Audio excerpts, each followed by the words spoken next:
রহমান রাহিম। আসসালামু আলাইকুম প্রিয় সুধী।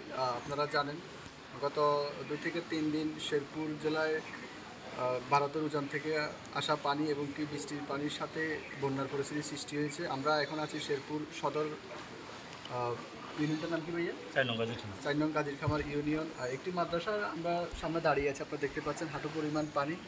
এই মাদ্রাসারই একজন টিচারের সাথে আমরা এখন একটু কথা বলবো। বলুন।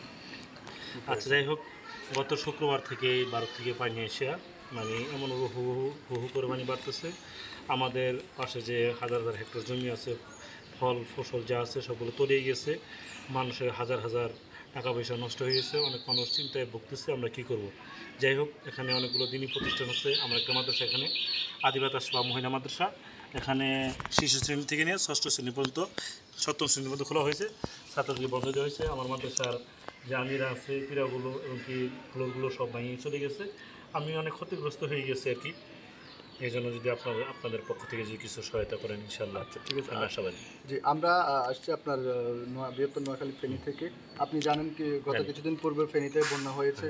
ফেনীর মানুষের যে আন্তরিকতা ভালোবাসা আপনাদের প্রতি আমরা আছি এবং থাকবে। বৃহত্তর নোয়াখালী এবং ফেনীর পক্ষ থেকে আপনার জন্য আমাদের এই সামান্য উপহার। ইনশাল্লাহ আমাদের তাঁর গাড়ি চলে আসছে, আগামীকালকে আমরা বন্টন করব।